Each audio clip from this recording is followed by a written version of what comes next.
Syndication Made Easy with your host, Vinney Chopra, and I am your co-host, Alicia DeBrell. Today, we are very fortunate to have a guest on our show, and our guest is Dan Handford. He's a multifamily expert, and Vinney will go into more details, a little bit more about Dan and what he's all about, what he's got going. Hi, Dan. How are you? Hi, Vinney. Hi there. Hi, Alicia. Hi, Dan. Welcome so much for having on my show. I really appreciate your taking the time. Dan is no stranger to the multifamily industry. I would like to say a little bit about Dan. Dan Handford is a managing partner with PassiveInvesting.com, which is a national passive apartment investing firm based on the Carolinas. And he has led his apartment syndication company to acquire 2,000 units. Congratulations, Dan. With a portfolio valued over 220 millions in just under 24 months. It's very respectable. He's also a passive apartment investor himself in over 4,500 units in 19 different syndications located across the Southeast USA and Texas. Prior to getting started investing in real estate, Dan had an extensive background in starting multiple seven-figure businesses from scratch, including a large group of non-surgical orthopedic medical clinics located in South Carolina.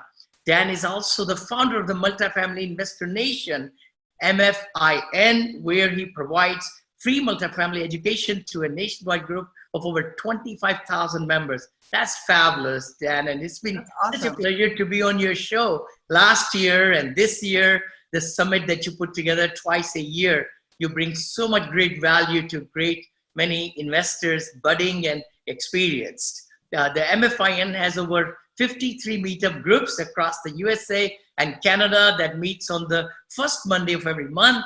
He also has one of the most popular apartment syndication podcast show on iTunes called Multifamily Investor Nation, where he only interviews active multifamily investors that have closed the deal in the last 12 months, not 3 years back, 4 years back. There is no fluff on his multifamily podcast and only getting down to the nuts and bolts. I'm so proud to have you, Dan. How are you today? I'm very excited to be here and looking forward to sharing with you. Thank you, Alicia and Vinney, for the great introduction. Oh, thank you. Thank you. Sure. It's going to be fun. And I know that Vinney just kind of got into a little bit about your background, but I want to dig in a little bit more, and I want to know a little bit about your background. But what I really want to know is what made you want to get into real estate? Because you have a medical background. Is that right? You have a medical background? So my background is in chiropractic, and it kind of morphed into owning medical clinics. Okay. So we don't actually do any chiropractic in our offices, but we used to. So it's kind of a story behind that as well.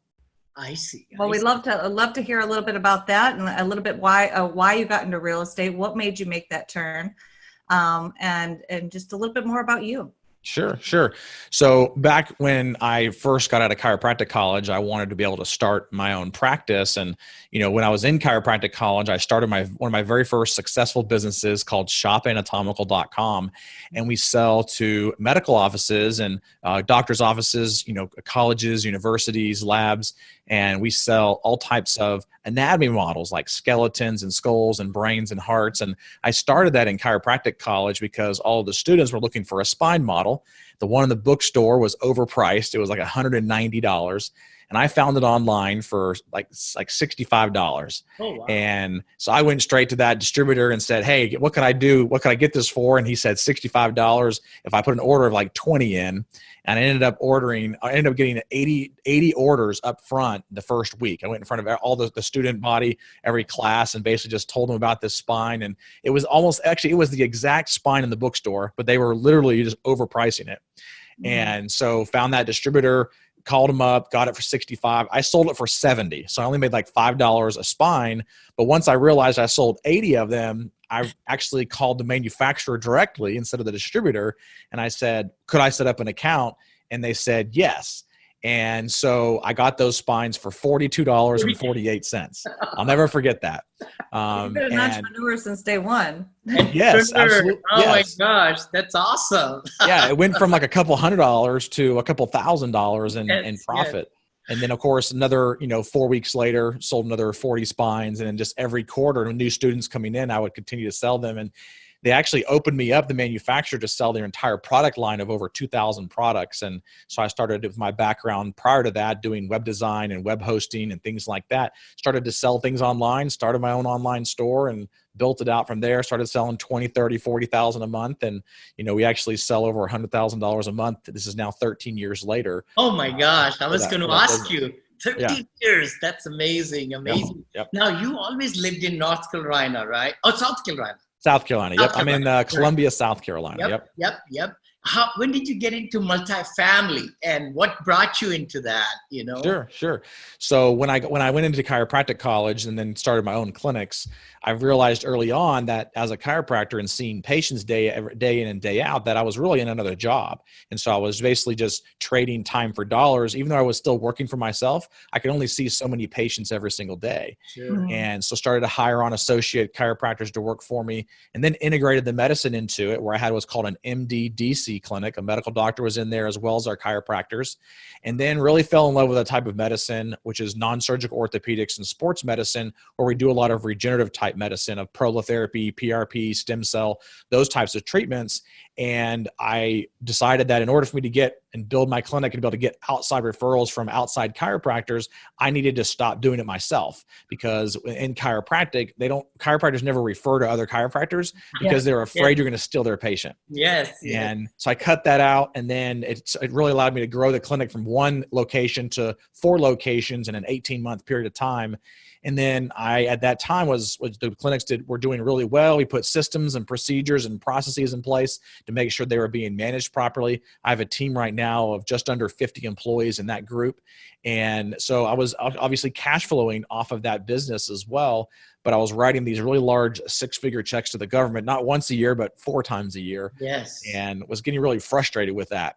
And so that's really what led me into investing inside of real estate and multifamily specifically, is the ability to have the tax benefits that you actually get, especially when you're investing in these larger type assets. Totally. That's the first time I ever heard that answer. That the reason why you got into multifamily was because you had to write 4 checks a year to the IRS. Yeah. It's not fun. Like most of the time we just have to do it once a year, but once you start making money, they make you do estimated quarterly payments. Every quarter. And just basically every quarter you're having to cringe as you sign those checks, Love it. Sure. So what's your investment philosophy? I know you are getting more into passive investing, right? And I saw your email and all. So tell us more. Are you tending where are you thinking yourself going from 2020 to 2030? Sure. So right now we are on a 5-year plan that we've laid out. And our goal is to get to $1 billion in assets under management over the next 4 years. So that started last year. So over the next 4 years. And so this year for 2020, our goal is to acquire another 200 to 300 million in acquisitions. Okay. And it's kind of coming off of our most recent acquisition, which was in Raleigh, North Carolina, which is a deal that we found and put together, and we're the main operators on it. And it took us 1.5 years to find an asset in that market, but it was a $51.5 million acquisition. And of course, as you know, Vinney, once you start to close those larger deals, people come out of the woodwork to sell you even more and bigger deals. So right now we're sitting on about 6 to 7 different LOIs between 35 to about 72 million right now. Marvelous.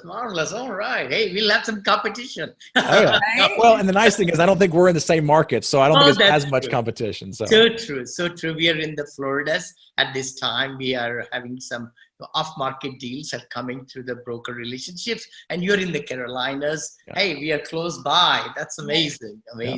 As long as you guys keep closing deals, that's all that matters. And I know Vinney likes his champion deals. Yes. But Dan, talk to me about how you work with investors, because and let me make sure I have this correct, and please correct me if I'm wrong. So initially when you got into multifamily, you worked with getting investors for multifamily deals, and now you're doing multifamily deals yourself. Is that correct? Mm-hmm. Yes. Okay. So one of the things I think in the very beginning that anybody should do is not try to put these deals together themselves in the very beginning. Yeah. I'm a big believer in, especially somebody who's currently working a corporate job. Yeah. Like for me as a passive investor, because yes, we have our own active deals, but like Vinney said in my intro, I'm also actively and passive, or I'm passively investing in other operators. And those 19 different syndications that I'm invested with are with 8 different operators. So I'm vetting operators and vetting deals all the time because I want to make sure that I'm investing in people that are full time in the business. And so when I invest, if they're working a part-time job or they're doing corporate America and just managing my investment on the nights and weekends, I won't invest in that because like everybody here that's listening, you've worked hard for the money that you've made and you want to make sure that you have full-time efforts on it. And so what I recommend, if you're working that corporate job, don't not get into multifamily, right? You can still get into it. There's other ways to do it. There's ways to partner with other people that are more full-time in it, but there's also ways to jump on the general partnership side and, provide some additional responsibilities. And one of those responsibilities, not the sole responsibility, but it can be helping to bring your network of investors. And so for the first 2 or 3 deals that we did that ourselves. And in the last 12 months, we've raised $35 million with a little over 120 million in acquisitions. But we wouldn't have been able to do that if we didn't build that track record first by partnering with other people. And I think that's the missing piece that people see is that partnering with other people helps you build that track record and build that credibility, not just with your investors, but also with the sellers of properties and also with the brokers of those properties as well. So true. Dan, I just came across this interview again from the syndication attorney from Bootstrap. You probably know her, Amy Vaughn, and Scott, I think Scott from the FINRA. And how do you think all this is shaking out? And how are these, some partners, as we know, who are raising money? Sometimes I really cringe upon when one deal has got like 10, 12 people raising money. So what's your thinking on that? And how are you safeguarding, SEC, going after some of the people? Sure. I mean, for us, we get inundated almost every single day with people that want to partner with us. And I'm sure you do as well, Vinney, with the type of track record that you have. And for us, we're very selective on who we bring on as a general partner. And for the most part, we try to do a lot of it ourselves, but we do have some other key people that have helped us in various ways. And there's certain things that you have to make sure that you're documenting, and they cannot be coming onto your GP as for the sole responsibility of bringing in the money, right? Yes. They have to have other responsibilities, and you have to make sure that the money that they bring in, their equity percentage and their shares of different things are not, based off of the amount of money that they're bringing in. That's a big no-no. So, I always tell people that one of the best things you can do is hire an attorney that can help you walk you through these different aspects, because yes, there are different things that you can't do, but there are certain things that you can do. And so you need to find an attorney that you can work with that will help guide you through those steps. And at the end of the day, if for some reason they give you bad advice, they also have liability insurance as well. So true. I think, what you're saying is so right. I think over the last 14 years, I've always enjoyed paying my attorneys good money, because they are the key, to your success of any business, small or large or medium, because you've got to be sure that the contract we are signing, all the closings and how much, goes through, your and my desk. It's amazing. And we don't have the time to really read every fine line, So I rely on my attorneys, like 4 of them, Yeah, I mean, even attorneys that you don't even think you need can help you out. I mean, yes. we're right now sending out a monthly newsletter that's usually about 8 to 12 pages, a really nice full color, magazine style newsletter that takes us a lot of time and effort. And the other day I was sitting there reading through it and I was like, we need to put a disclaimer in here, because there needs to be something that says that this is for educational purposes only, that long paragraph at the end. And so I sent it over to our attorney and he reviewed it and said, yes, you need to add this disclaimer. And, we were able to kind of add that disclaimer, but you never know how many attorneys you need until you start having your own business like this. But there's definitely, as you probably know, Vinney, countless attorneys that you have to rely on every single week. Totally. How about systems? I think I look at you as a systems person and somebody who's a great marketer and systems person. Can I expand on that? Your whole philosophy and very impressive. Yeah. Yeah. So early on in my business life, well, let me back up before that. Even before that, I'm the type of person that has the flaw that thinks that I can do everything better than everybody else. Me too. No. I'm telling you, but until you can sit, Guilty. I mean, so is Alicia. So it's the type of mentality though that can hold you back. Yeah. And so for me, I had to come to the conclusion early on that in order for me to be able to scale and grow, I had to learn to delegate things. Yeah. And if I could hire somebody that can do it 80 to 85% as well as I can do it, I can now focus on the things that I was really put on this earth to do and I was created for, and actually be able to expand and grow the vision of what we're trying to move forward with. And so for me, the biggest key is learning to delegate. Yeah. And anybody that I've ever taught that to, and they actually start to think that way, has started to see that hockey stick in their business. Because a lot of times as business owners, we get in our own way. And I just had to learn that. But even to this day, I still feel like I can do everything better than everybody else. So every day I'm have to constantly asking myself, what am I doing today that is not the highest and best use of my time? And where should I be focusing my time on? And that's exactly why it's the time. I mean, you can spend time learning like a job, for instance, like I wouldn't go out and try to find a multifamily property. That's why I would go to Vinney. Vinney knows how to do it. You know, he doesn't do podcasts or books. He would come to me because I already know how to do it. It would cost him too much time to learn what I do. It would cost me too much time to learn what he does. And it's the best use of your time so you can grow your business to where you want it to be. So true. I mean, I have kept a card, 3x5 card on my desk. Dan, it says prioritize, big bold, prioritize, delegate, and abundance mindset. Those are the 3 lines. And I've lived with that for many, many, many, many years. And which is what you're saying, we got to just prioritize what has the maximum results, the activities, which is talking to investors, prospects, dealing with brokers, the contact time, I call it.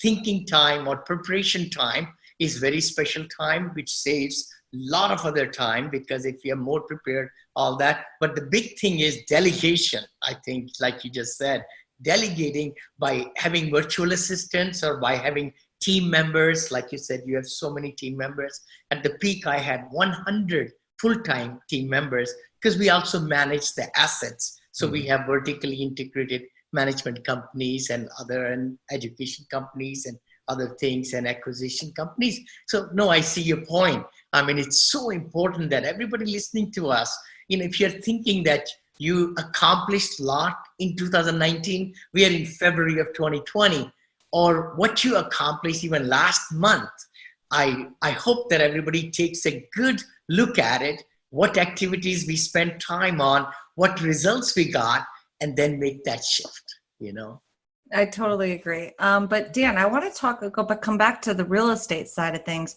What would be one thing that you would have changed when you got into the business? Because you've been in the business for like 2 years, right? No, more than that. So, Yeah, this is going on the 3rd year now. 30 years. Okay. So we're going on year 3. If you had to talk to yourself in year 1, month 1, what would you have changed?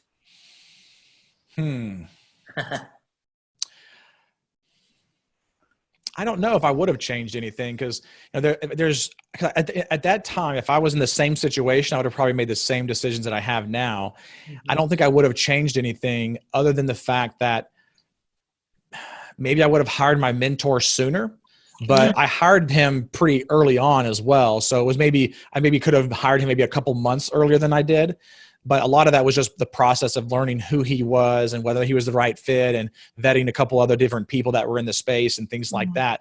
But outside of that piece of it, like the partners that I have now, I wasn't seeking out them. I just was going to events and just meeting with people and networking, and they came to me.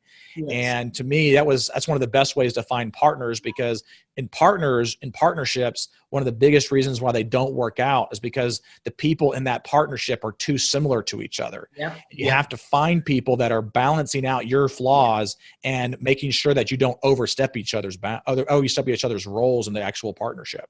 So true. And you've really found 2 great partners, and they have found you. So that's amazing. That's a marriage made in heaven, I call it, because I had a pretty bad one, which we started many years back. And then once you get on loan after loan after loan after loan, you have to have that long term to sell those assets to get out, But that's exciting. That's very, very exciting. I know a lot of people approach you, Dan, like, hey, I want to be successful and I want to do this and that. What's your advice to new people who want to get into multifamily and other parts? I know I'm getting into senior living quite a bit now with the senior living construction, 55 adult communities, and also assisted and memory care, which has really kind of gotten myself open up my heart and my mind, what's fixing to happen in USA and things like that. So what would you tell the new investors? So outside of getting a mentor, I think that's definitely the very first thing that somebody should do is finding a right mentor to be able to help them. And so that would be the number one thing. But since I kind of already mentioned that, I'll mention one other thing. So there's two things that every syndicator should always be doing: finding investors and finding deals. Yes. If you don't have any one of those two things down properly, then you really have no syndication business. Sure. So from day one, you should be finding both deals and investors. And so, and that means you have to start to network, right? You have to start to get into rooms where other people are there that you can actually network with. What I did in the very first year is I went to, and you know this, Vinney, I went to every single event that was out there around multifamily so I could be networking with people who were in the space that I can be rubbing shoulders with and I can be learning from, and then I can see who I want to align myself with and who I don't want to align myself with, and kind of really set the stage for being able to build this business that we have today. And so the number one thing I would say is you got to get out there and network. Be networking at events where you see brokers. There's also where you find investors.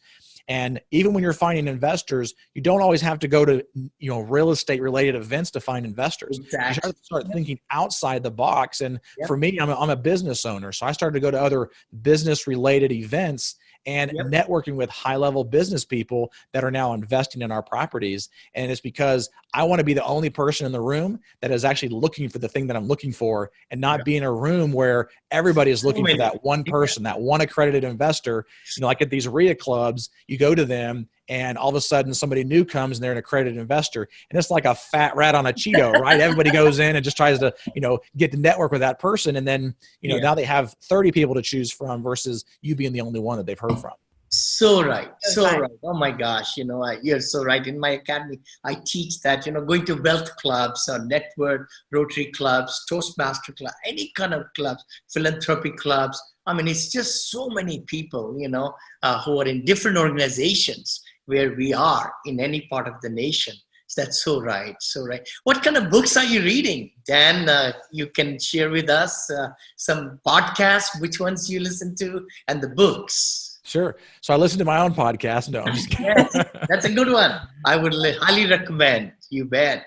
There's a podcast out there by Roland Frazier called the Business Lunch Podcast. Oh. And he interviews really high-level entrepreneurs and from around the world. Like he's had Richard Branson on there and so a couple of other big names I can't even think of right now because you put me on the spot. But there's a really good podcast to kind of hear some of those people. And I actually got the opportunity to sit down with him in Laguna Beach, California. Yes.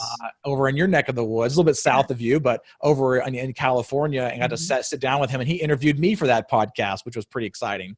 But that's one that I'm listening to right now a lot because it has a lot of golden nuggets that are kind of hidden in that podcast.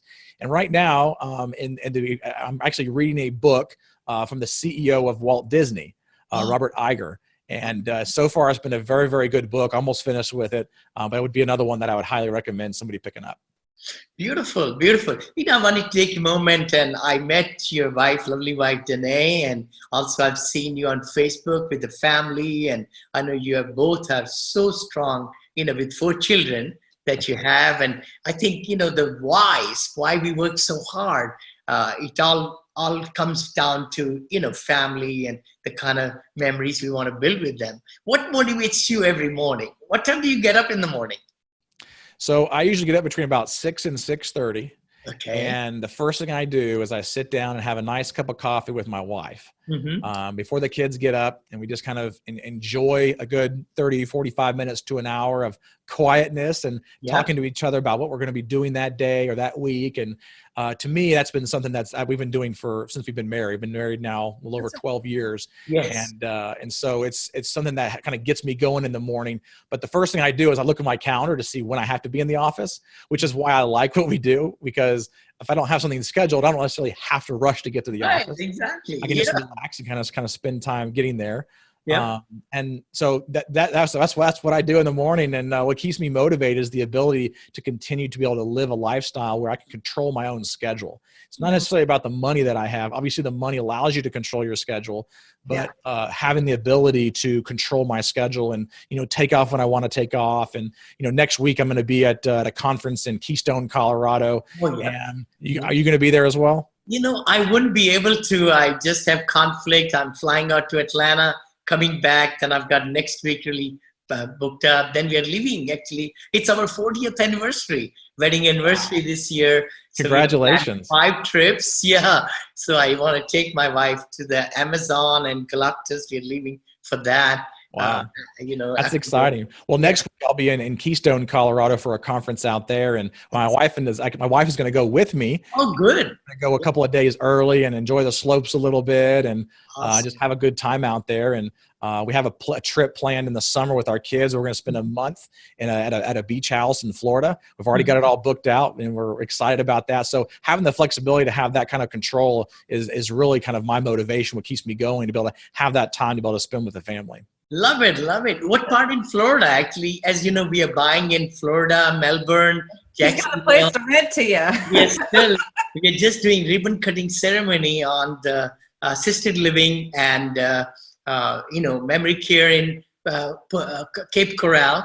And then we just bought land to build ground up starting in about 2-3 months in Punta Gorda.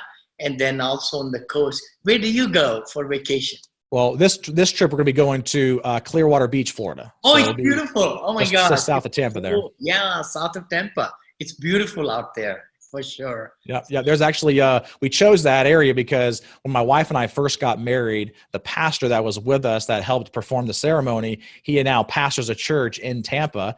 And so we're going to go there and spend a month and be able to visit his church and things like that on the weekend. Awesome.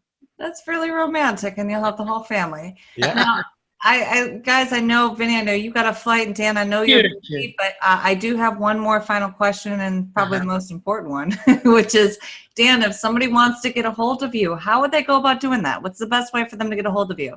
Sure. The best way to get a hold of me is visit our website, go to passiveinvesting.com. You can visit, you kind of see all the things that we're doing. And if you're listening and you want to find out more information about us, check us out on the website. If you want to join us on one of our future projects, you can certainly do that there as well. There's an investor form that you can fill out, and I'll jump on a phone call with you and do a one-on-one call and see if we're a good fit. And that's the best way to get a hold of me. Awesome, Dan. Really want to thank you, for taking time out. And what's the last thing you might tell the golden nugget for the audience? You have provided so much good information, and I wish you all the good luck. What will be last piece of advice to somebody young coming into this business? Sure. I would say that as you get started in this business, obviously finding a mentor and delegating when you can delegate it are important things. But once you start to build your business out, you have to make sure that you put in certain KPIs and metrics in place, because a good friend of mine, mentor from years ago, always told me, he said, if you can't measure something, then you can't manage it. Yeah.